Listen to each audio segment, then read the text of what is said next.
movie fans, welcome to Cold and Trash Horror Movie Grinding Podcast. I am your host, Ian. This is the show in which we grind on the absolute worst horror and sci-fi movies we can find and make fun of just how bad they are, as well as praise the good, cool classics that have been lost throughout time.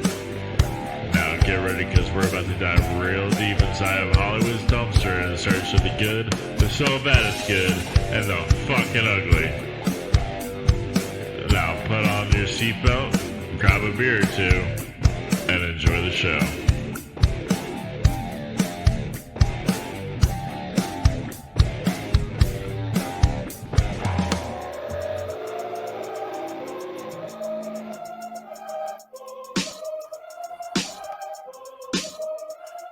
A nameless evil, once buried forever. Now he's awake and he's ready for terror. But hold up, wait, there's a catch. This kid Mimi has a plan to hatch. With the magic gem, she has the power. The monster's her friend, it's her finest hour. They'll go on adventures, cause all kinds of trouble. Blow up the world and dance on the rubble. First he needs a name, something cool, it can't be lame.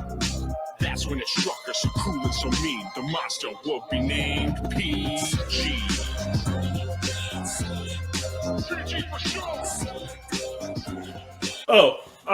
Sorry. I didn't see y'all there. Hi, welcome to another cold and trash horror movie grind. I'm Ian. Sorry, I was just reading my. Never mind. This is there's a new god in town. Everybody, his name is Psycho Goreman, PG for short, and just want to say this is going to be a great episode. I've been waiting for a while. Let's go ahead and get into it.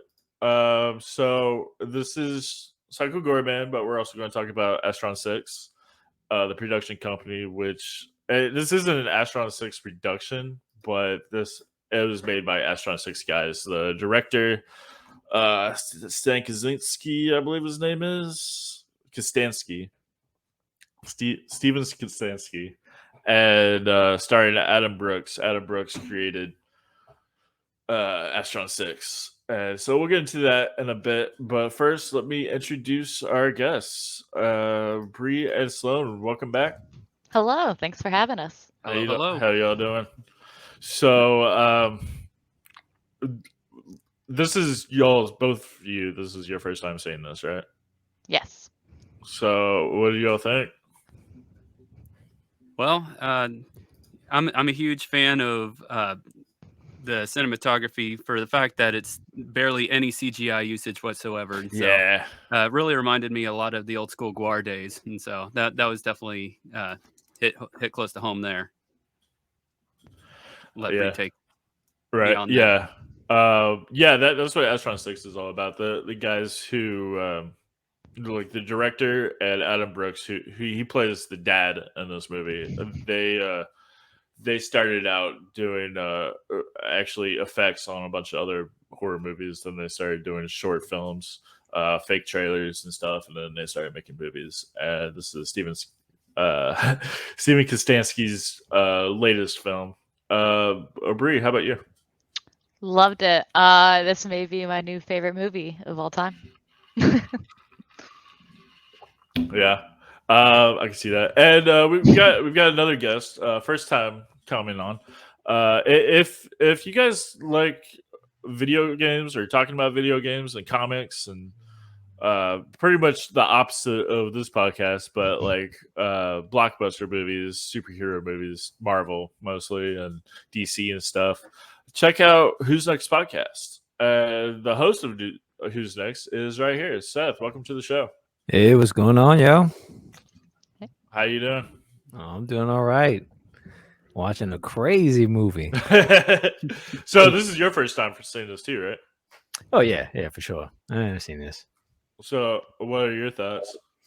I thought it was great, man. I had a lot of fun with it. My wife, not so much, but really, that kind of goes. That's how it goes. It's pretty gory.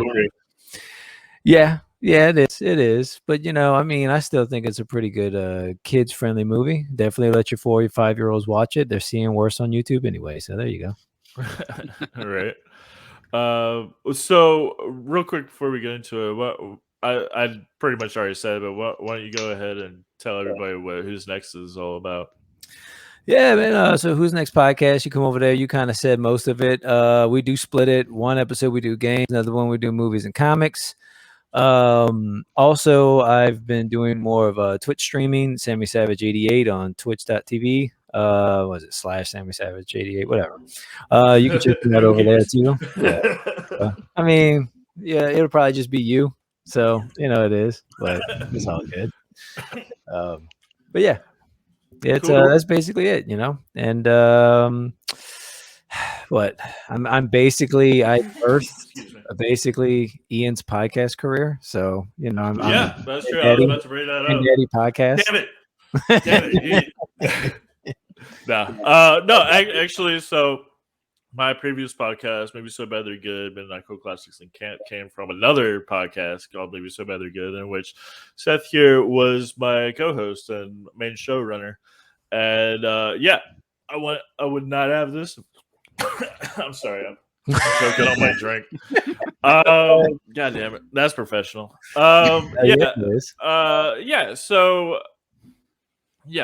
we started together. Well, you were already doing Who's Next, but then two of us and another guy got together and did the Maybe So Bad They're Good, and that was a lot of fun. And then I got picked up by this YouTube channel, Infamous Horror, and I'm basically doing the same thing. But welcome to the new show. That's right. It's a new spectacular show. Yeah, it's basically the same thing, but it's horror only. So, and our faces. That's true. Yeah, we're on YouTube now. They're not faces. Got to keep the all weddings these fun. voices. Right. All right. Well, Psycho Goreman. So this movie came out, I think, in December of 2020. Not many people were. Have any of y'all heard of this movie when it came out? No. I kept seeing a few different images and previews going back and forth. I had no clue what the full spectrum of the movie was really going to be about. And yeah, it throws you through loop-de-loops and all sorts of psychotic multiverses of what could be. And I love the fact that the movie teases about all sorts of different aspects of the past. But it never really embellishes. And so, a few pretty awesome flashbacks. Yeah. Mm-hmm. By the way, son, are you in the shower right now? No. I'm reconstructing the back end of the room, so there's construction going on behind me. So gotta keep it. It looks like a shower curtain. You should have said yes. That would have been more a funnier answer. I should have brought a bar of soap, start singing. So like I said, this movie, not many people heard of it. It went straight release to what was it called? Shudder. Yes. And I mean, in the Facebook group, So Bad They're Good, Midnight Cool Classics and Camp, a lot of people talked about it. I think that's the first time I heard about it. But I was already familiar with Astron 6. Any of you guys familiar with Astron 6? Yep. No, not fully. No, you too. Okay, so Astron 6 started out, like I said earlier, a bunch of guys who did a bunch of practical effects and other horror movies. They got together. This is a bunch of Canadians, and they started out doing short films, short horror films, short fake trailers, and then they started making movies. The first two were Father's Day and Manborg. Father's Day is a really fucked up movie. I mean, it came out in 2011, around the time, a little after the Grindhouse movies, the Tarantino and Rodriguez Grindhouse movies, and they're just like that, but a lot of gruesome adult content. That's Steven Kostanski. I can't say this guy's name. Kostanski's Kostanski. My bad. His first movie, as well as Manborg, the same year. Manborg is like RoboCop versus vampire Nazis, and it's a lot like this movie, but way low budget. Let me actually put that up real quick to show you where these guys came from. And Adam Brooks is the founder of Astron 6. He plays the dad and Psycho Goreman, who did a great job, by the way. That guy was great. Yeah, so this is Manboard. So this is like what Psycho Goreman would have been like 10 years ago. Soon I will bring him to you. It's Like Mortal Kombat meets Power Rangers. With Kung Fury. yeah. Whole time Yeah, I like watching Kung Fury the in movie, this. I felt a Power Rangers vibe through most of Psycho Goreman. Yeah, absolutely. My name is Manboard. Yeah. It's bad. Started all those years ago. But yeah. Wow. Oh, that's wonderful. Anyway, so 10 years later, Psycho Goreman came out, and with a better budget. But yeah. So Seth, I think you mentioned Power Rangers, or both you and Sloan mentioned it. Yeah, I wish this guy did Power Rangers. That would be amazing. It would have been a lot better than the new Power Rangers movie that came out. That's for sure.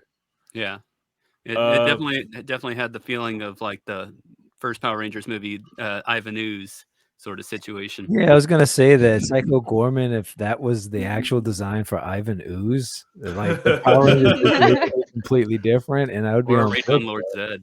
Yeah. Yeah, exactly. Yeah. Yeah, that would have been great. But so Psycho Goreman, let me actually pop up the trailer for that, and I have to actually type it in individually. But Many moons ago, a nameless evil was imprisoned in a place far beyond reach. Hurry up! If he were ever released, it would spell certain doom for all existence. Is that fear I smell? Your planet will be torn to pieces, and I will take your scream to fire. Is yours? E? Oh my god. The Jennifer I I gotta really say, did like. Oh god. is able to command me. I gotta say that the Wait first, come back in the morning.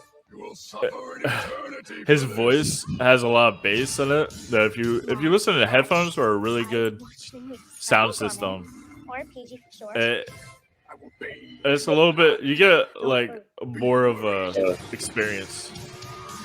It definitely has a really great retro soundtrack, and just everything is fantastic, even with just the classic banter of the movie. This is Yeah. weird. Bree, what were you gonna say? I was gonna say I really do love all the '90s references. Starting right off the bat, he's from the planet Gygax, which, if you didn't know, he is the creator of Dungeons and Dragons. So just all the throwback Oh, really? references, not I just didn't- the I Power did not know Rangers. that. I didn't know that either.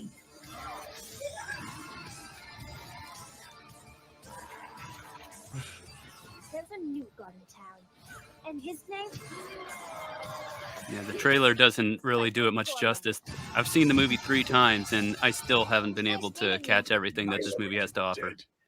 Alright, bye. Sorry, I was too busy listening to that line. It would be nicer if you were dead. What did you just say? He said he watched it 3 times, and he still hasn't found everything this movie has to offer. Is what he. Yeah, for sure. Okay, well, let's go ahead and go down the line and talk about what we enjoyed about it. So, Sloan, what have you recently discovered this movie has to offer? So I didn't know what I was really getting into before I actually watched the movie. I didn't know if he was going to be a savior or what he was going to be, like a galactic police, which, turns out he's inherent evil, and he's only driven that way because of another supposed good that is actually another inherent evil. And it's a little close to home with the the whole religious trickle down system that occurs, which turns out to be galactic at this point. So Yeah.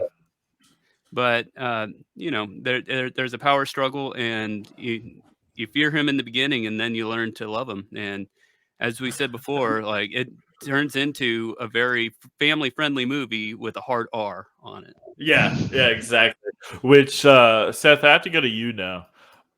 So you're the only one here with a family. So would you consider this a family film? How would you? You said your wife didn't like it. What about your kids? Do you think that they would enjoy it? I think they should actually watch it. I think it's always great to expose your kids to a number of things like that. Like there's always a way out by taking the revolver and blowing your brains out. Great way to end the film. It's also good to have let them see adults tell each other to suck their dicks. I mean, that's a good way to start a kids friendly movie as well.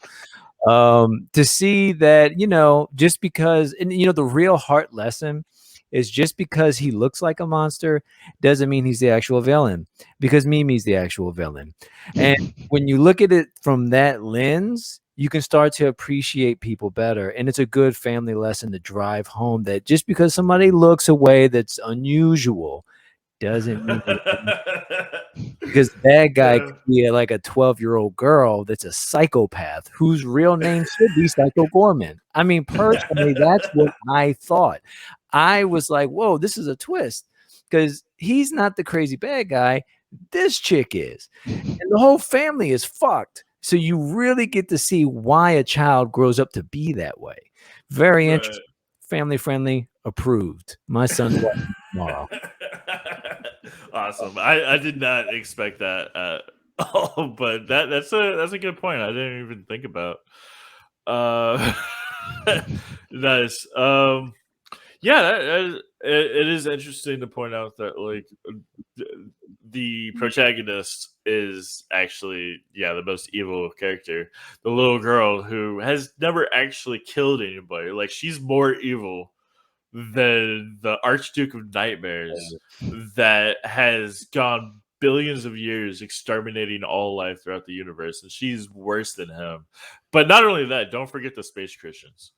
I mean, well, you got to remember though, right? So with Psycho Goreman, you can truly understand his struggle, because he comes from basically slavery, right? And he was oppressed, broke free. What do you expect to happen when you have all that power and you imprison somebody and oppress them for however long they have been? Yeah, shit's going to go down. It's just the way it is. Right. When you haven't even reached barely puberty yet, and you are like basically trying to rape a young boy, and you're like a young boy yourself, because that poor boy wanted nothing to do with her, and she ended up turning him into a brain blob. All because of her feelings and need and want of what she did. She was the most selfish, terrible person in the movie. Right. And that is the true villain, especially before you're, out of grade school. It's pretty amazing that you could do that much damage to a child. I mean, there should be psychological, like if the writer here wrote this and was like, this is this chick I used to know. God damn, man. I'm pretty sure that chick he used to know, we can go talk to her right now in prison. She's there, and I'm pretty sure we can all have a nice conversation with her, because she ain't doing nothing else. Awesome. Yeah, good point. Bree, how about you? What are your thoughts on that, or just on the film itself? Anything you'd like to bring up? I did want to bring up, actually, if you did like the effects, and they kind of mentioned it in the trailer, speaking of the studio, they did make a great movie called The Void. If you like John Carpenter, you can tell that movie is heavily inspired by that. And this one definitely was too, but it's more like if John Carpenter got really high in the 90s and agreed to Dungeon Master for a bunch of kids, because speaking of family friendly, this felt like a Dungeons and Dragons adventure, honestly. It was amazing. As like a D&D person, I loved it. It just gave me such feelings like he's the warlock, the Justicars being like the fucking clerics that are like all about their holy cause, but at the same time oppressing other people. I loved it. Nice. Okay, that's another point of view I didn't really think much about. Yeah, but both y'all, good. Sloan, you gotta pick it up. So going back to the main actress or the main character Mimi, the whole movie starts with them playing a game to where the loser ends up having to dig their own grave so that the other person can take their stuff.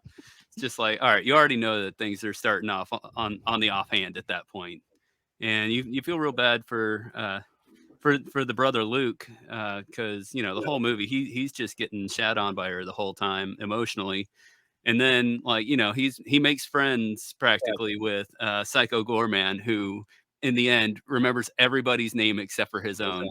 He's just like, how do you not know my name by now? That was great. Yeah, it was just like, hello, boy. or he's just like, this is her brother. Yeah. And then at the end, he says, everybody's name except his. Which that's something I enjoy about this movie. The comedy is fantastic. All the jokes are just great. But the big joke that they use several times in this film is the rule of three, which if you're not familiar with the rule of three of comedy, is you use the same joke three times, and if you're gonna use a joke over and over again, you do it three times. Two is just not enough, and four is kind of overkill. Three is perfect. So that's a perfect example where he forgets his name three times. And then there's another one. Actually, I'm blanking on it now, but in the bathroom when the dad was taking his shit, he popped exactly his three times. Yeah, that's what it was. And actually, I have that scene right here. You think you're bigger, better than me? Huh? Well, I have a BA in English. What if Yeah. He's just pissed off at his wife, so he's arguing by himself in the bathroom. I love that. I think we've all been there. I love how peaceful this little light orb is before it just suddenly explodes. Yeah.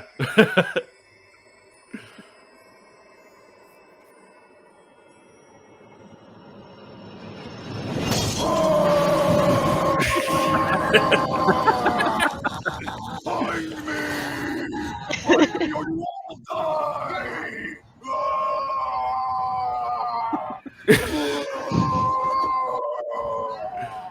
And the rubber ducky too. That's like the cherry on top. What the frig? Where am I going? The ravine near Highway 11 and Ryerson Avenue!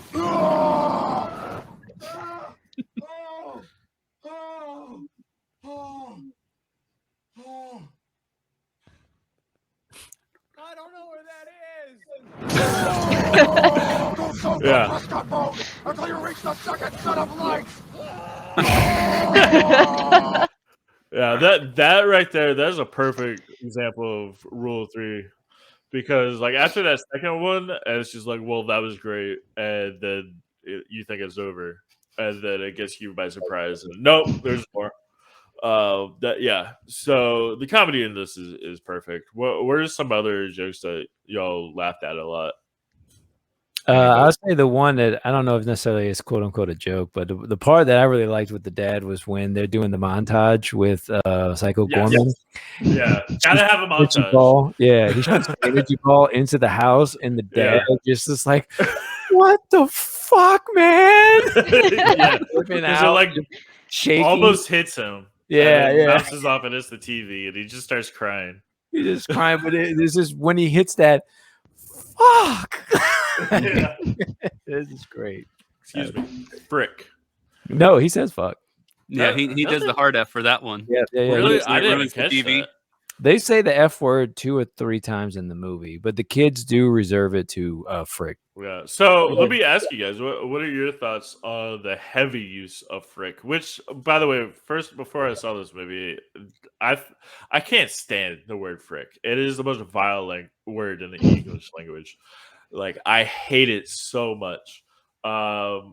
This movie, I personally thought it was really funny because I guess just because they're kids and it's they're trying to make a really fucked up family movie. But what are your thoughts on? Well, I think the joke with that too goes into their children, especially the girl, is such a psychopathic, crazy fuck that the fact that she will go and just like, oh no, yeah, kill the whole universe, it's fine, but she'll stop at saying the F word is really hilarious. I think it's kind of like there's a few jokes like that that I think have like religious connotations. Like even when she breaks the cross and she's like, "What the fuck am I praying for?" And she's praying for sunglasses. Like it's little things like that. Get ready I to wouldn't be God. surprised if the writer himself grew up in like a Christian home, because there are a lot of like, because I grew up in one, and when you grow up in one like that, there are some rules that happen like that that I feel like it kind of, there's like a rule for this one thing, but not for the other thing. You know, like it doesn't. It's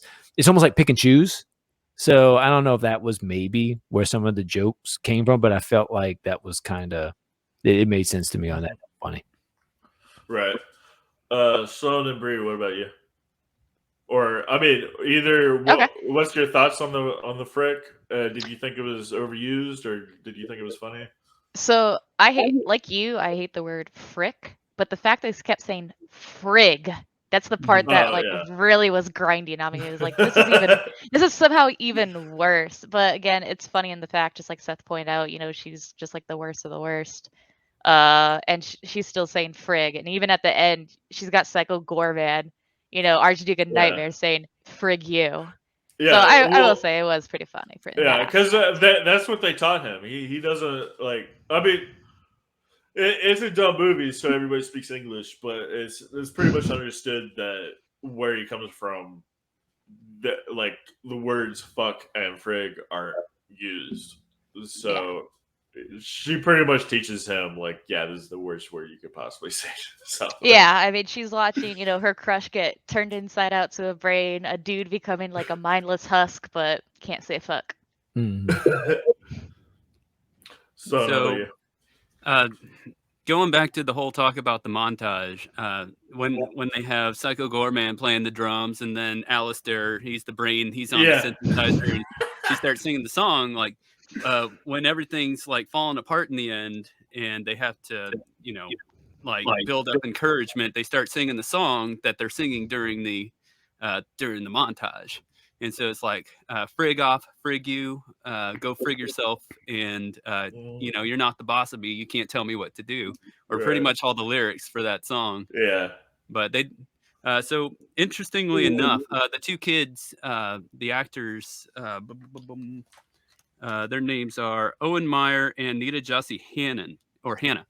And both of them started their careers when they were 3 years old apiece. Really? And both of them have won like you know, multiple national singing and dancing choreographical awards, and like worked with recording albums for like Broadway band get-togethers and stuff like that. So I thought that was interesting. Mm-hmm. She definitely has a good singing voice for sure. So she is friggin' good at it. And so how about her? What did you all think about her acting? Phenomenal. On point. Yeah. I've listened to some other reviews of this, and it's pretty much hit or miss. Either you love it or you hate it. A lot of people thought that she was like real irritating. Others loved it. I guess unanimous here that we all loved it. I thought she did a great job. I think maybe people might be pointing out like maybe the character's personality, because that can be irritating, but the way that performing, I don't think is, you know. Yeah, that's what I love about it, is because like if I met this character, I would just like hate her so much. She is just the worst. But yeah, it's great when you get a really good actor to play a really terrible role, like I mean Joker and any Joker, anybody who's ever played Joker, great actors, but like a horrible character, and then you know they become like everybody loves that character. Fight Club, Clockwork Orange, like all the best psychopaths are terrible people played by great actors. So this is, I guess, the newest addition to that. Yeah. A joke I really loved is the hunky boys. You know, yeah, Or do I? yeah. So she's like terrorizing him the most because so basically he can't do.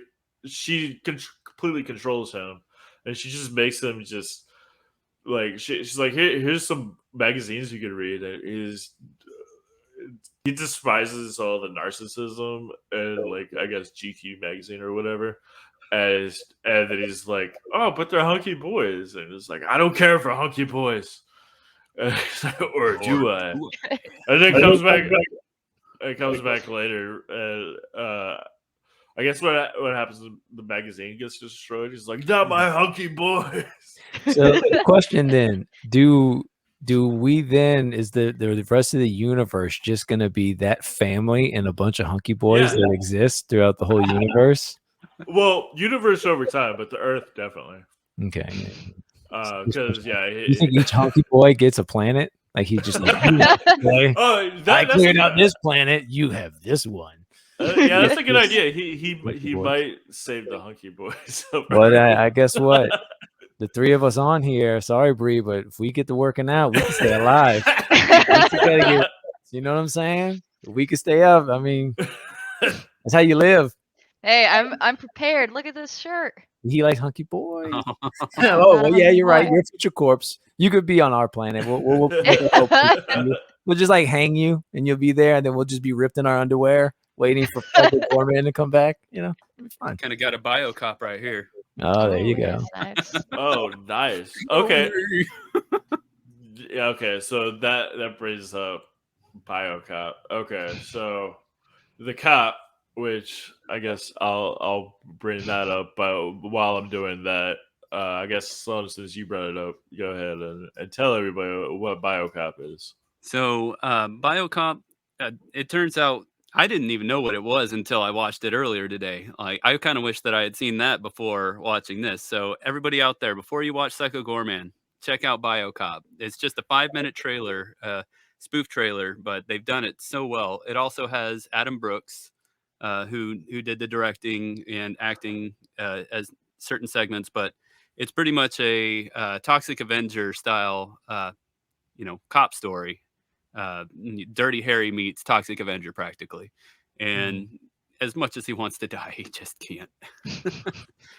Yeah. So in Psycho Goreman, there's the part where the cop comes and starts shooting at him, and the Psycho Goreman basically possesses him, and he just becomes like a walking corpse who just wants to die, and he tries to kill himself, and he's just enslaved to him. He's just shooting off random shots. So and also I looked in the credits. He is credited as BioCop, so I'll take that as complete tie-in.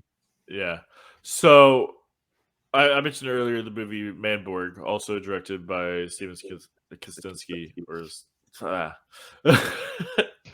Kostanski, and Adam Brooks. They did BioCop together, and some of the same. Everybody in Astron 6 is the same actors in all the movies. All the other actors are also in Psycho Goreman, but they're under costumes, so it's like the other Templars and stuff. But so after Manborg, after you watch that, after the credits, there's, like Sloan said, a fake trailer, and that trailer is right here. So this came out in 2011, so keep that in mind. Coming soon from Astron 6 Home Video. There is something in the streets. Something in the shadows. This territory belongs to the Super Burly Bros, Smokehead. Something in the dark. Something more horrifying than anything you could imagine.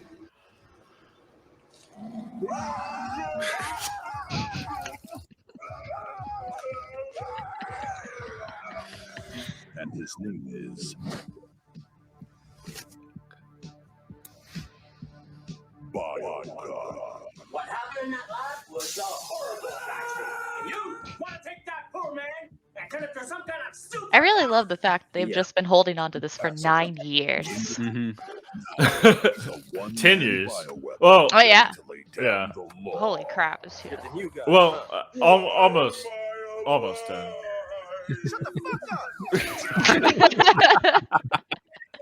With a gun who's got emotional problems.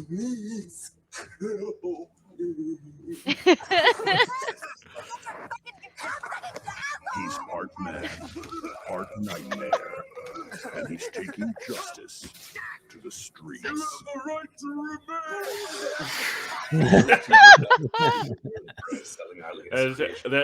There's Adam Brooks, the dad from Psycho Goreman. Yeah. Every Joe Nobody and Nancy Nick put out on the street. It's only a matter of time before the mayor himself comes calling with the key to the city, just so he can get himself a fix. Nothing gets you high like drugs. Drugs with a G. I was wrong about you, bio cop. If there's anybody that can stop the distribution of that designer drug, it's you. See the Burley Bros? They're just a... You know what I mean? You ready, partner? Oh, shit. Just so over the top. I like this guy's style. Hey, wait a second. What's your 20? Hey, man, this guy's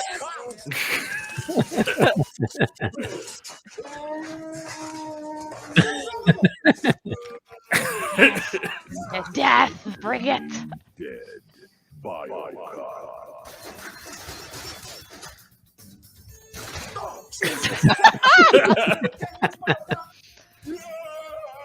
Hell no!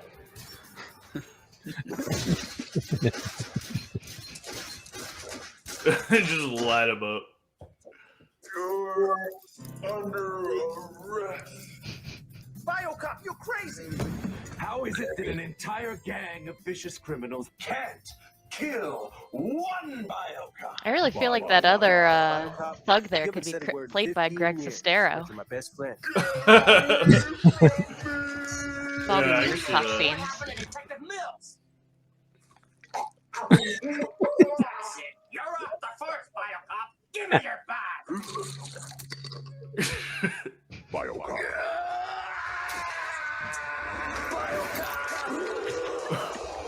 Magnificent. The drugs have triggered some kind of biopsychosis, making him the ultimate killing machine. To be completely powerless against the fury of this raging lunatic. Anybody who is in this area should vacate immediately or you will be killed. Literally a Resident Evil 3 ripoff of Nemesis. Oh, yeah, definitely. It's got the same like gum and teeth. Yeah. That I was thinking that as the second Incredible Hulk movie.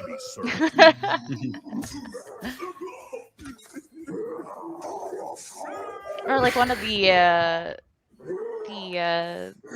Hellraiser, the CD head. Oh, They yeah. also have that vibe. Yeah, but that mouth is definitely some Resident Evil Nemesis. Oh, for sure. Once in a lifetime, Yeah. you make a friendship that lasts forever. God, Oh, yeah, why this didn't must they really be make right. that into a movie? Only on video disc. So yeah, I originally saw that 2 years ago when I first saw Manborg, and everybody who's seen it has just been like bugging them, like make Biocop a movie. That would be Mhm. great. And the reason why they never made it is it would just be too expensive, basically. So then they pretty much brought him back in a Psycho Goreman, and like I said, they credited him as Biocop, so I'm happy with that. So All right. fun little shout out when that Biocop's created in the Psycho Goreman, when they go back to the precinct and Pandora does the interrogation, like the Biocop, it's that character's birthday. Yes. And so everybody's like cutting cake of the guy who just Oh, died. shit. Like I Happy never Birthday Zane or realized that. something. Ridiculous. That's great. So yeah, so from here, I guess he parts ways with Psycho Goreman and the crew and just goes back to the police station and just continues his job. And it would be amazing if they made BioCop a movie. That's one of the greatest movies never made, I guess. So what else about this movie does anybody like? Use some of your other favorite parts? Or anybody? So one thing that always takes the cake each time I watched it, and it makes no sense completely, but Mimi that is getting talked to in the near end by Adam Brooks' character Greg, the father, and he's just like, "Can I please talk to my daughter alone real quick?" And he tells her, just like, when I was younger, I ended up getting confronted by a weird man with a van, and he asked me if I wanted to go check out his baseball card collection, and so I did, and he ended up and introducing me into his van, and showed me his enormous collection of pristine baseball cards. I had one of the most fun times of my life. So what I'm just saying to you is, I put my faith and my trust in that creepy weirdo, and I think that you should put your faith in your own creepy weirdo monster. It's just like, oh wow, that's thanks for the encouragement, Dad. Kids, don't follow that. Actually, no. Maybe they should. You never know. This is good for them. That's what I told you, right? Some weirdos can be cool, but not they all. can be cool. You never know. I mean, is it really worth the risk? I mean, yes, on one side, you might get raped and molested, but you might meet the coolest person in the world, and then you could do a podcast and have great stories to tell afterwards. Yeah. No risk, no reward. Like you said, you were going to show it to your kid tomorrow. So at that stage, you should just pause it and just tell him, listen to this advice. That's right. I'm gonna make him, even if he's like, Dad, I don't think I should watch this movie. I'm like, you will watch it. How old is he? Strangest people have the greatest. He's 9. Interesting. Right. Okay.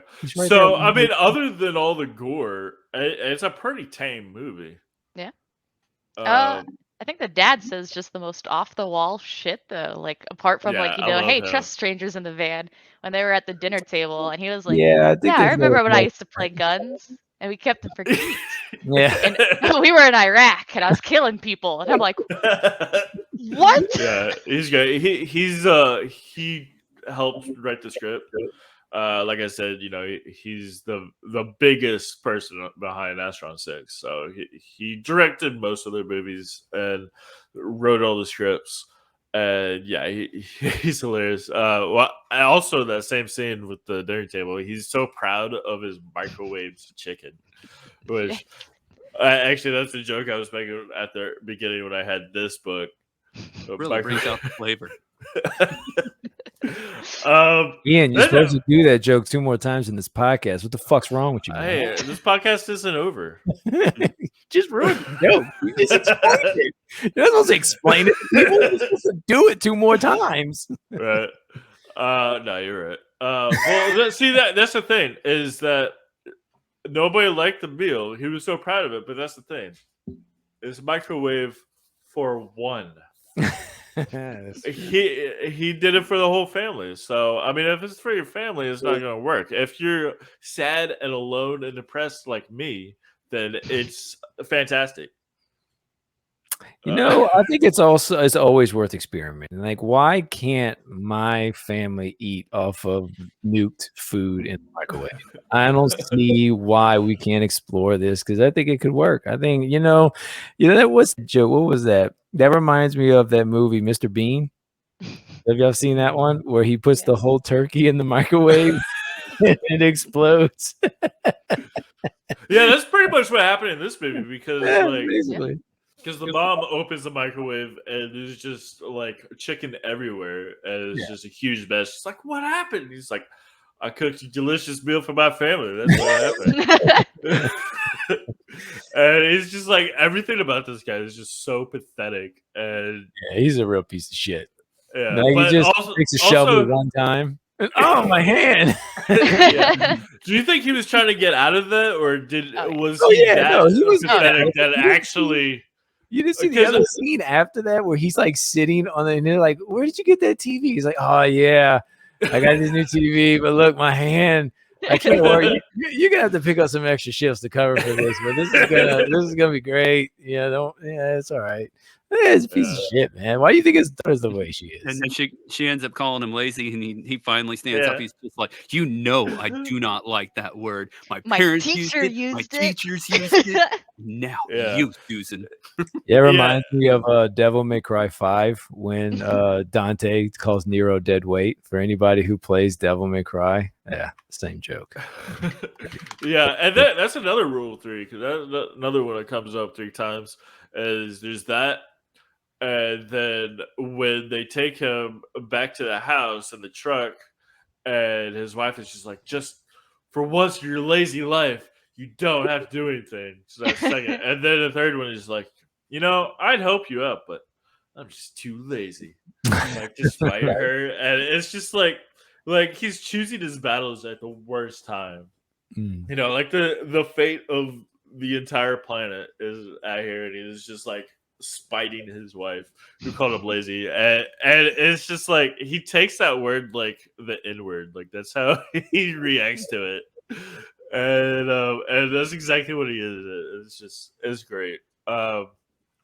Every single scene he's in is just fantastic. Like at the beginning when Luke, the son or brother, he has some like, are monsters real? And he's like, well, sometimes humans are the real monsters. So yes, they are. Also, I like the knocking on the wall to message, and he's like, "Come on, Grandma's burning in hell." That's all. That's pretty great.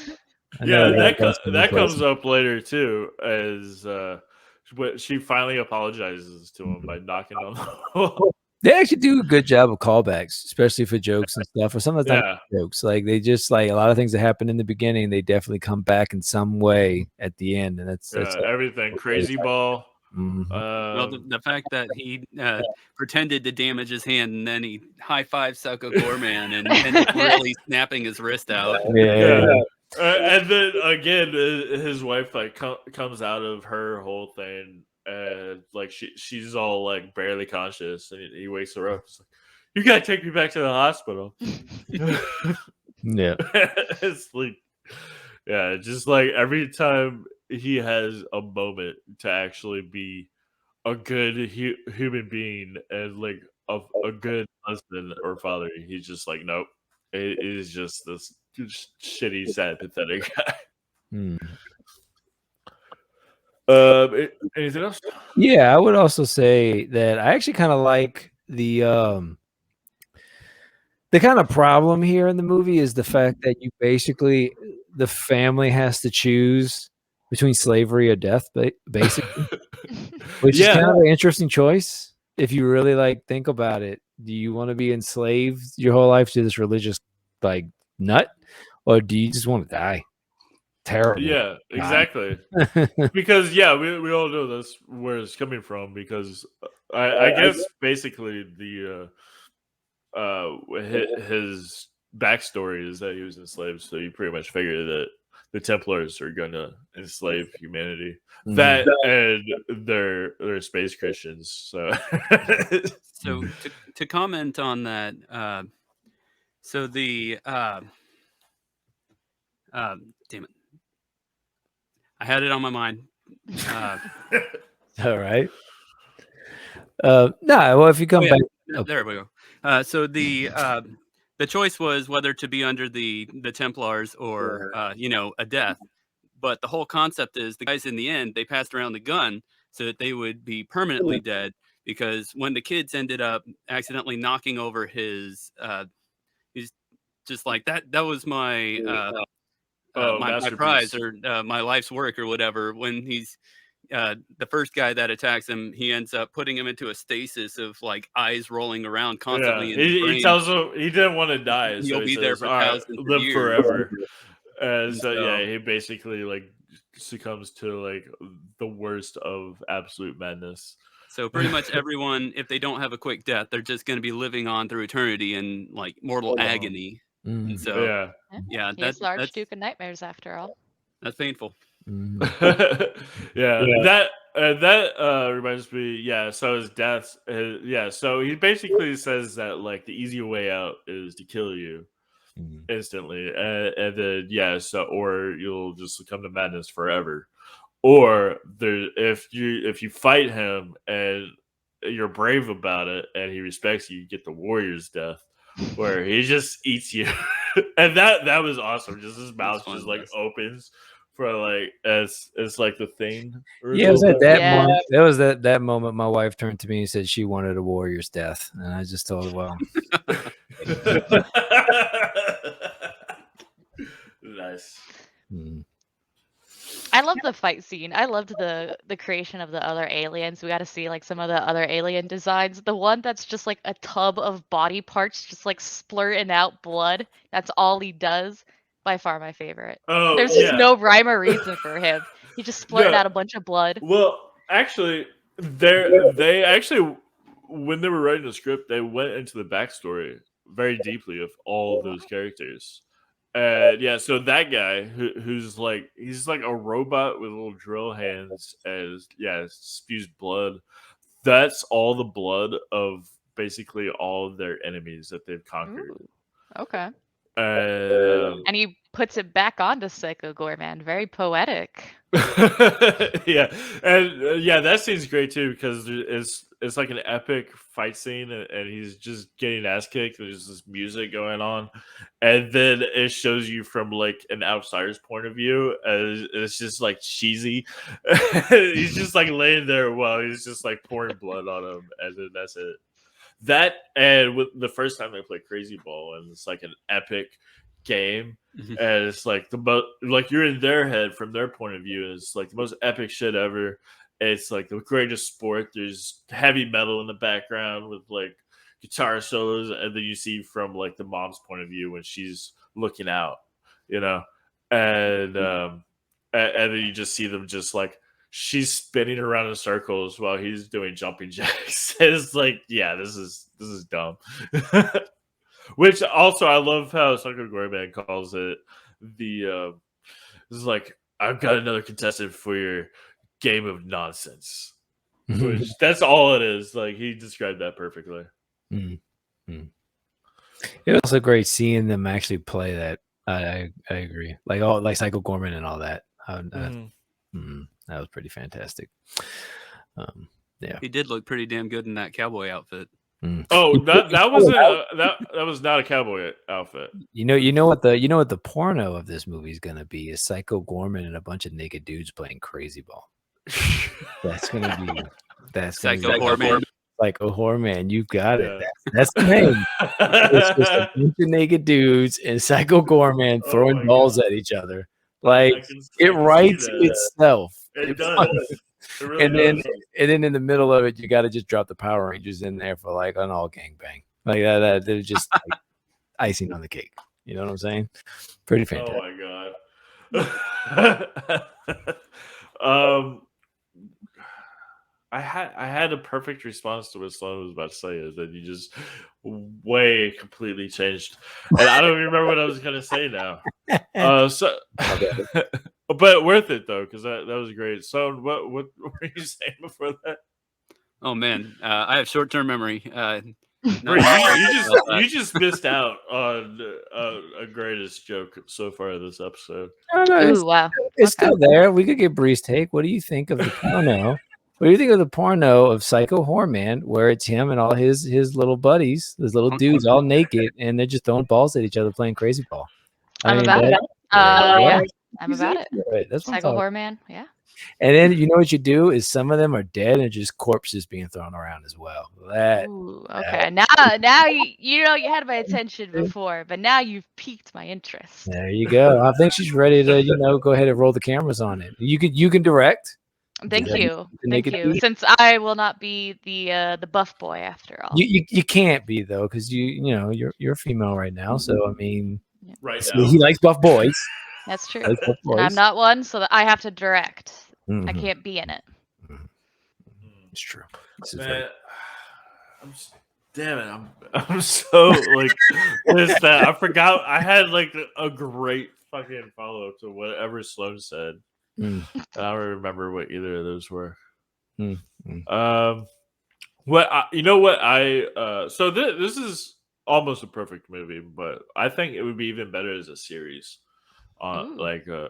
Because like what we're missing is basically all the other characters, their backstories, and I mean you don't really get a whole lot. Like she gets control over him, and then she just like makes him play in a band and watch TV, and that's it, really. Um, I would actually disagree with that. I think it works pretty well as a movie. I think it could use some. it definitely works well. It's a great movie. I think it works better if we had maybe like spin-off movies of other stuff. But I don't know about a series. I think a lot of things people like to bring it to the series or the TV show format. And with this particular concept, I think like short films, like this one was like 90 minutes, I think. Yeah. Perfect. Right. Perfect time. I don't feel like it wasted my time. It went in, it hit hard, and it's done. I don't know if I need 5 hours of it. No. In one sitting. Like, and it's not a diss on this or anything like that. I think this movie knows what it is.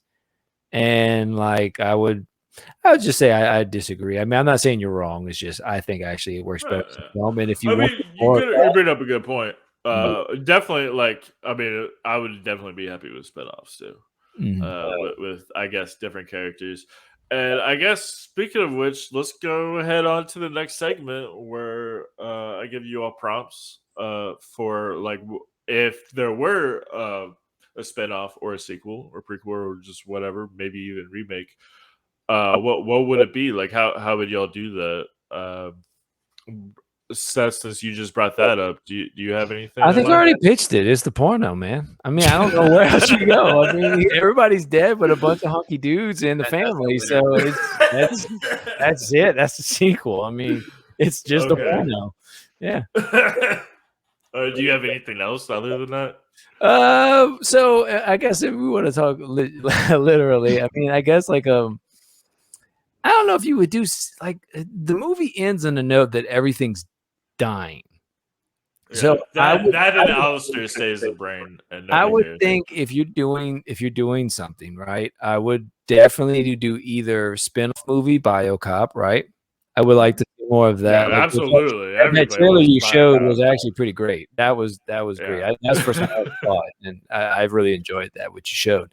So like a movie of that, I would agree with that would be great. And if it was in this universe too, I think that would also be pretty cool. Or just like a prequel of like maybe how Psycho Goreman got, like what happened, how he got in, like a little more depth, how he was enslaved, or some of the other characters, and like do like a prequel than that. The only problem with that is the budget would probably be insane. If you're gonna do something that's like different, all that shit, and everybody in makeup and all that kind of stuff, it'd be a crazy project to do. So, but I think those are the two angles that I could see it going. Or the porno. Yeah, of course. I mean, you definitely have $1 million idea with the porno. Maybe not 1 million, maybe like 10,000 at most. But either Psycho Horror Man or Crazy Balls. I mean, the porno could just do Crazy Balls. So make a series on that. If you want a series, do good with just maybe like a quick 30-45 minute clip. You know, that's all we need. I mean, if you want to watch 5 hours of Crazy Balls, around Psycho Goreman for 5 hours. Only about 40 seconds at a time, but yes. Okay. Sloan, how about you? You got anything? So there's a lot of different segments of the movie where he starts talking about his backstory of everything, you know, about his life having to deal with the slavery under the Paladins, the Paladins of what is it? Paladins of Sidion. Those are his cohorts, but the folks in control, what are they called? The Justicars. There's the Paladins. The Templars. That's what I was thinking. Templars, So Paladins are the other guys. So with his backstory there, I want to have like an origin story with that.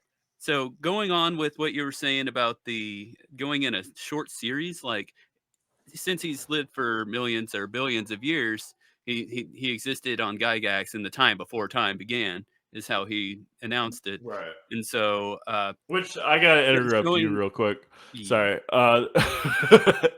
I love how they ask him his backstory and he just sits down on a couch and they just like sit down ready for story time. He's like, "That's a story that's been bathed in blood of a billion dead people," or something like that. But yeah, go on. And so, yes, everything that he ever responds to in your response, he always has to say it's bathed in like billions of bodies. And so, but you know, I want to find something about the origin of the evil sorcerers that created in the Gemma Paraxidike, and you know how they accumulated the darkness from the edges of the void of the universe, and then more about the Paladins of Sidian. That all right, I do have to say the whole Transformers parody is hilarious because they called the second hand that ends up taking over Dark Scream instead of Star Scream. It's just wow. He calls him Dark Scream. And so yeah, very great character build for how short they were, and I want to see more about when they were actually helping him you know, bestow the darkness and fight the light, planet per planet, as well as the second story that Mimi ends up cutting him out on. One of the episodes actually fulfilling the battle on the Bridge of Souls against the giant tentacle monster that he's floating into. It's just like, man, there's so much that could be offered with this series potentially. So that's my whole thing, is just more backstory. Yeah, for sure. That's I think that we can all agree on that. Bree, how about you? I was thinking of maybe a little bit something different. You guys have kind of like touched up a little bit on it, and the fact Seth kind of referenced like this movie knows what it's all about. It's fucking ridiculous. And then Ian, you brought up how at the end, Alastor like never turned back. He just remained a fucking brain. So my pitch is that they kind of do a riff on a family sitcom with Alistar's family while the world is being destroyed. And so anytime like Alistar just does something like super goofy, they're just like, "Oh, Alistar," and then they bring in like a guest appearance, Psycho Goreman, and then there's like a fake audience that'll be laughing that he fucking destroys. That's my idea. The audience should just be dead corpses, like, or like the biocop like things, just full of people like that. Like all that should be. Yes. That was my idea. So it starts up as a live audience, and then Psycho Goreman just eliminates them while they are mid-clapping. Okay, that's cool. Okay, yeah. He breaks the fourth that's wall. my idea for a spin-off. That's a great idea. I like that. Commenting on the actress and the actor that played the mom and dad for Alistair. So Alistair was played by Scout Flint, but so the mother who portrayed his mother in the ending is actually the body of who played Pandora Templar.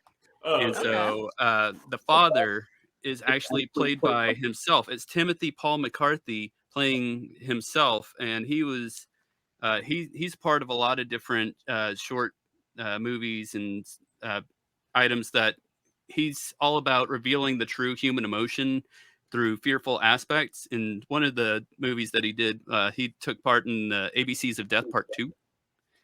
And so a handful of different Shudder things, as well as other short horror clips. You'll definitely see Timothy Paul McCarthy, and that's who played the father as a little cameo in the end. Nice. Yeah. Okay. All right. Definitely an alumni. Okay, so I've got two ideas, two pitches.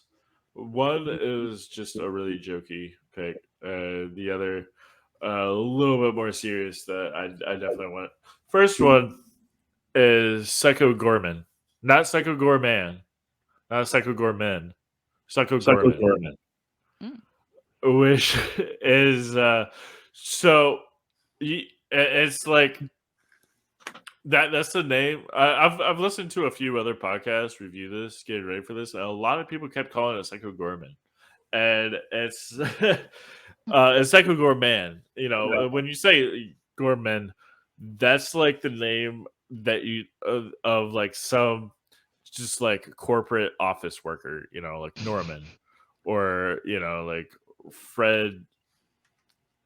It was the name of a Richmond. pastor down in Louisiana back around the 90s. He was a big pastor, Pastor Gorman. Gorman? Okay, so now I have 3 ideas. I've got one more for you. The Psycho Garmin. He's telling you your directions on how to get to places, but everywhere has to be bathed in the blood of a million different innocents. But not only that, but he also has to scream them at you while you're taking a shit. Yeah. So this is a sequel where so the Templars send more of them out, and they actually defeat him. And they're like, well, we're gonna do worse than imprison you or enslave you. We're gonna do the worst, you could possibly imagine. And they give him a desk job. So it's basically Psycho Goreman meets Office Space. He's just stuck at like computer desk job, just dealing with that hell. And he's just like, people around him are just like, hey, working hard or hardly working? And he's just like, TGIF, huh? To beat up the printer, it's all a bunch of music, and then it does the outtake from someone else, and it's just silent. Yeah, exactly. And like you could do a lot with that. It was just like him, just like all the shit that BB put him through is no match for an office job. Just that soulless shit. My second idea is I would love to see this happen, and I can see this happening. So basically, he's destroying the world, and again, like I said, the Templars send more after him, and they do defeat him and imprison him in like this like crystal thing. And he's just like he no longer has a body. So he calls help for Mimi, who still has the gem, because at the end of the movie, he gave her the gem. He's like, I don't need it anymore. And then, in fact, now there's more that are uncovered. There's a blue one, a green one, and I guess a yellow one. And so she gives it to their families, and then they could use it. They get superpowers, and they're fighting off the Templars like one at a time, all these monsters, and they get new suits, and they get like these robots that they can get into. It's so you're laughing. Do you see where I'm coming from this? I've already stated the Power Rangers a long time ago. There we go. It's Power Rangers, yeah. It's hard R Power Rangers. Psycho Goreman is, in fact, what's his name? Zordon. Psycho Rangers. Yeah, I mean, exactly. the Paladins are when we first meet, not the Paladin, but the Templar, Pandora. I mean, she almost looks like a white Goldar with the wings and everything. yeah, that's true. Yeah, exactly. So I think that these guys can definitely pull off like a hard R-rated Power Rangers movie. That would, like I said earlier, would be the best. Way better than the new one that came out a few years ago. I think we all missed the show that's sitting right there that could be after this, and I think it's a Mortal Kombat cooking show. That's right there. I mean, you fight to the death, and those who are worthy get eaten. You get to watch it. And, maybe we could do it with like seasonings and stuff and learn really how to, cook a human or cook an alien being or something like that. And, the fight that they have is really tenderizing the meat, beating the shit out of somebody, and the worthy ones, they're the ones who get eaten, and the ones that don't. And then like, that would be the show of it. Like, who's worthy enough to be eaten by Psycho Goreman? I think that would be pretty fantastic. It's right there. Instead of that, taste your might. Yeah, there you go. In fact, Seth, you have a segment on your show called Gamer Eats Food Badly. Oh, I did. Mm-hmm. Oh, you don't do it anymore? Well, I did release the last video we did. We did Final Fantasy VII Remake. We cooked a weird squid sandwich that was in the game. But at the moment, I would like to do it again. I don't know. Yeah. So could you imagine doing one for this movie? Oh yeah. There's probably a lot of different things you can do with this movie. Sure. I guess why don't you like explain what Gimmer's Food Badly is? Well, Gimmer's Food Badly, there's still the YouTube clips there. Basically, I took any type of inspiration from a video game and made food from it. Sometimes we took actual food from the game and recreated it, but other times I would just get some inspiration and make something themed.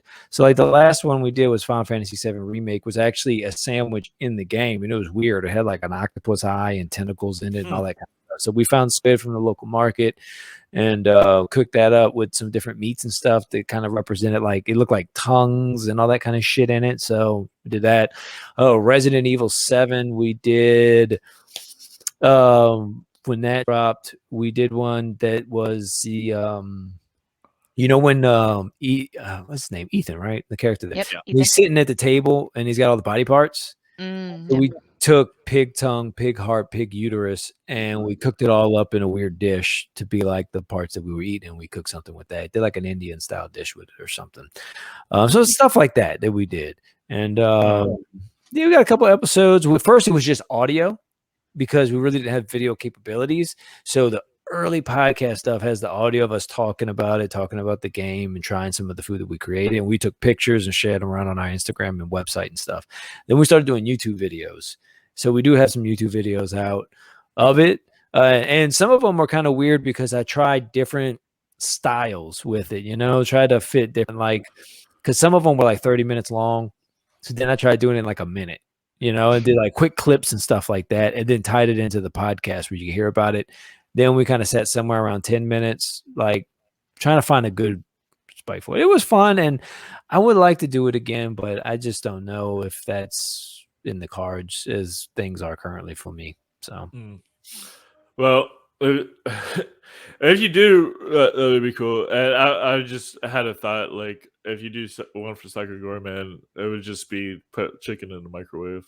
See what happens. And then act like him. Like, just be like, we got the greatest food for the podcast panel. If I were to do that, the way I would actually do that I think would be kind of a little bit more interesting, is I would have me and at least 2 others, maybe 3, make an attempt of cooking chicken in the microwave and see who tastes the best. Do like a competition style with it in the microwave. That would actually be the way I would actually tackle that. You should get this. In fact, I'm gonna look to see if there's chicken. In fact, if I can perfect it, I'll write a new book, and it's microwave for a generation instead of for one. Oh, there you go. Nice. Send those recipes down the family line. And just like start like even changing the way homes are made, where they don't even have ovens anymore. There's just a giant microwave in there. And it's like that's all you need, which is what you cook with. Fuck the gas stove, fuck all that stuff. You just got a microwave. And if you're really aggressive, it'll be a tiny microwave. But well, if you think about it, Fifth Element, they just put the little capsules in there and it comes out instantly, like 10 seconds later, full turkey. I mean, we could change the world right now. We just got to figure it out. No, we just gotta convince Elon. This is it. Elon, invest. There you go. Yeah, I know, right? Look how amazing that is. You know what? It might even be more like Demolition Man, where they go to Taco Bell and there's like the little tiny things like that. There's just what we do in the microwave. Yeah, I did that in Spy Kids too. Oh shit! I don't think I saw Spy Kids. It's been a long time. I hate that I have. Here we are. I saw that when it first came out, like with the whole like theatrical opening. They had like a carnival outside. I feel old. Yeah, I remember seeing that. There's a bunch of some men, and then there's Steve Buscemi as their uncle, and it's like, what the fuck is happening? That was filmed here in Austin, where me and Sloan live, and by Robert Rodriguez. I just asked that. I thought it was him that did that. Yeah. We're definitely going to cover some of his movies on this show. Definitely Dust Till Dawn and the Grindhouse movie, Planet Terror. I love Dust Till Dawn, and I remember going to theaters for Grindhouse. I enjoyed that. Yeah, actually, me and Tony, who's not here, but another contributor on this show, me and him went to see what I just said, Dust Till Dawn. just a couple months ago in the theater. That Did was you ever really awesome. watch the show? Yeah, I saw the first season. Yeah, it was hit or miss. I Like thought it the first definitely wasn't season as was. good. I thought the first season was actually pretty decent. But like towards the end, it kind of started falling all over it. Yeah. But like the first like half, I thought was fairly strong. The next seasons for after sure. that, though, just kind of really they were trying to go places with it that I don't think it needed. I enjoyed the snake vampires. That was a good. Yeah, there was cool little some thing. cool ideas in that first season. Honestly, it should have just been one season probably, and they should have just been one movie too. It's true. Well, the one movie is always the best, I think. But I mean, the show I didn't think was the worst, but I would stop after season one. You don't need to see more. For sure. With the movie, I always have a life quote that I took away from the ending when George Clooney, when the young girl that he saves, she asks if she can go to Mexico with him, and he's just like, I might be an asshole, but I'm not a fucking asshole. Yeah. That's my life quote right there. Good words. I think he said, or was it bastard? I think it might have been bastard. I could be wrong. I think it might be asshole. One of those, regardless. But anyway, does anybody have any last things? Anything you want to bring up about Psycho Goreman before we rate it? Nothing else. Huh? All right. Well, y'all know how we rate it. Seth, it's like I said, it's the same way we used to do it back in the day. Just give a rating 1 through 10 about how well you enjoyed it. I mean, usually for the movies we do on here, the production is really low, but it's not about the production. It's just about enjoyment. So I guess we'll start with Bree. What do you rate it? Like I said, I absolutely adore this movie. I'm so glad I watched it. The acting is phenomenal from every cast member. They really did portray the emotion and the silliness. Practical effects were amazing. Like one of my favorite practical effects is when he was doing the fight with the others, and like they punch his head off, and then he puts his head back on.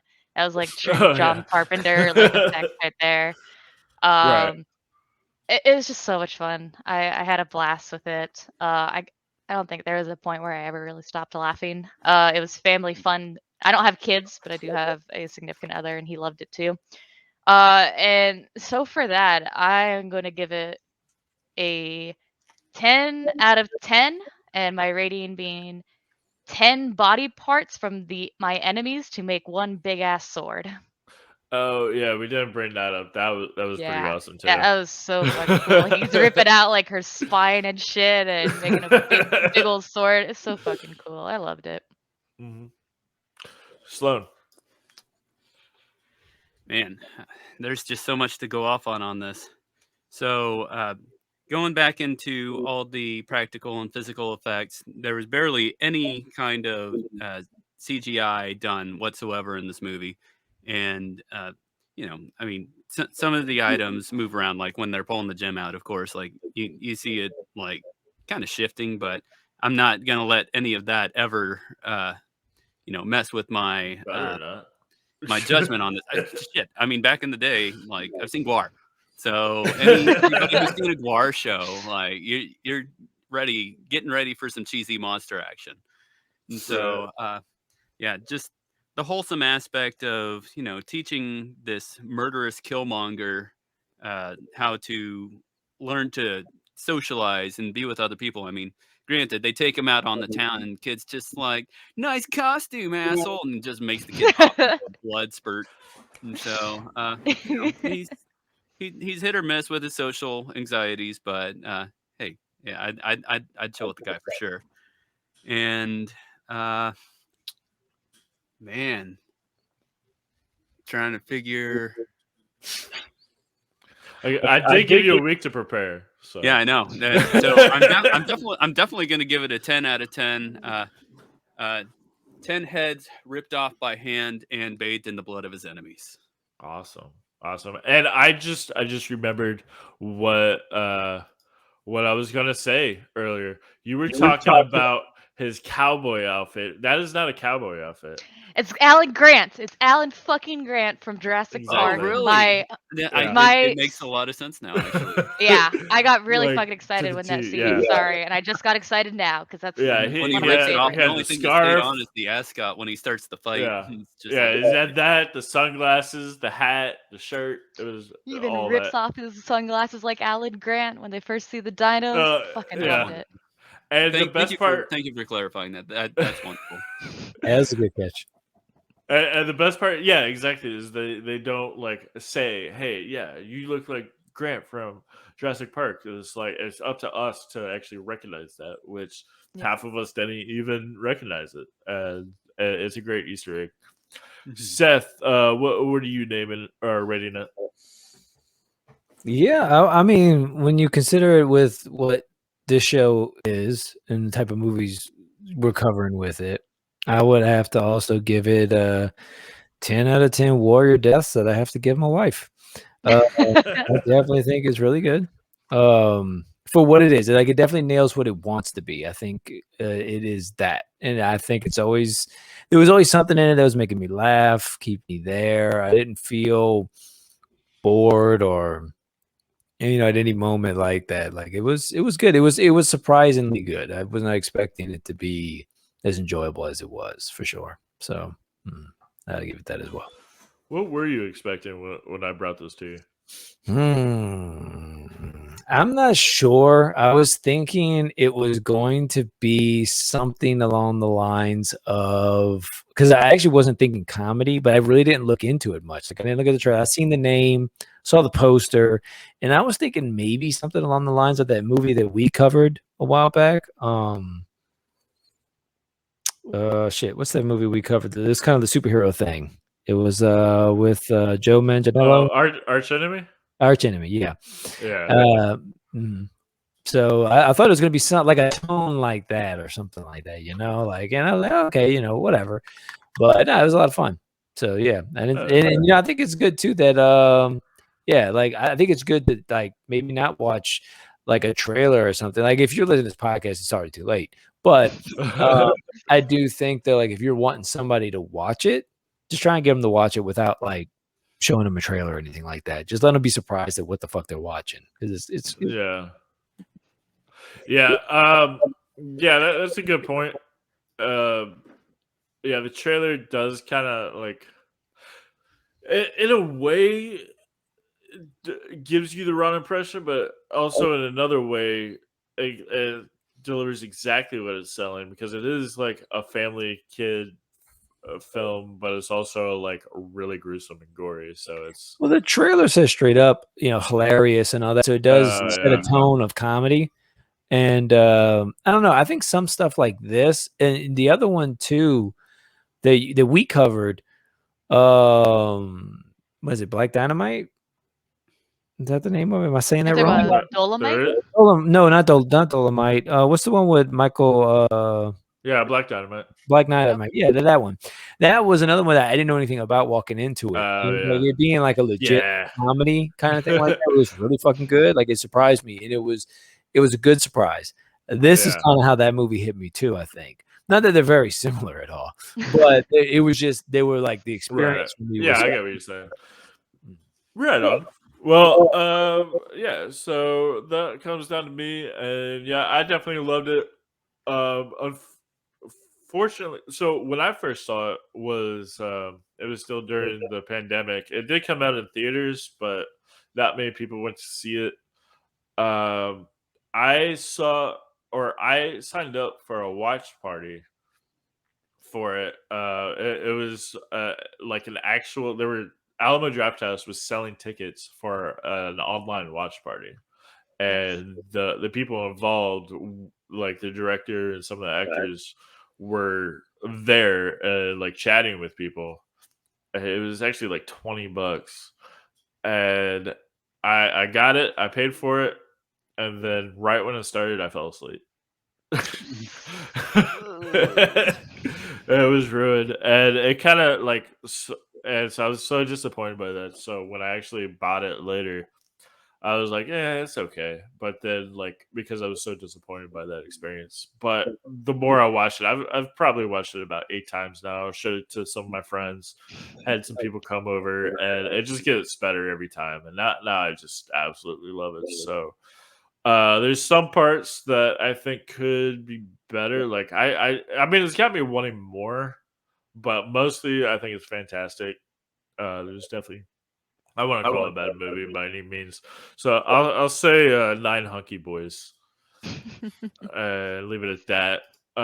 So yeah, thanks all y'all, Bree and Sloan for coming back, and Seth, thanks for joining. I will now's the time to give a sneak peek to next week's episode, which is right here.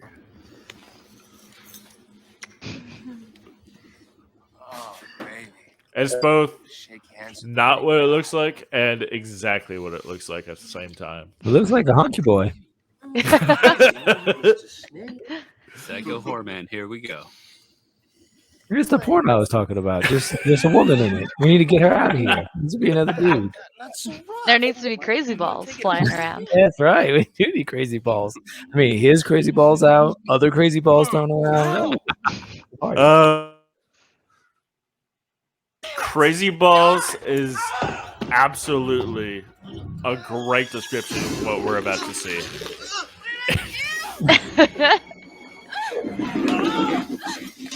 This is the new definition of Spaceballs. What's going on in there?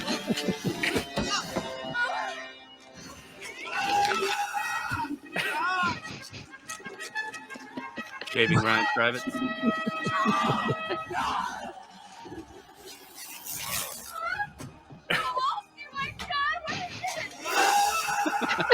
Let that be a lesson to you, lad. Always wear a prophylactic.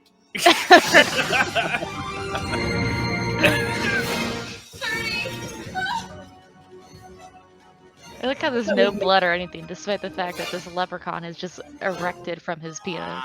Nothing. Hold it right there, Pilgrim. I'm not gonna hurt you. Nah, I'm not gonna hurt you. The hell I'm not.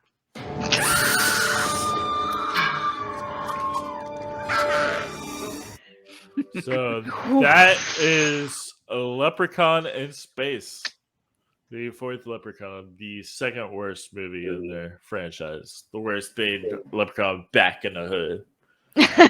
We were hearing that and also watching that. I would have never guessed it was in space.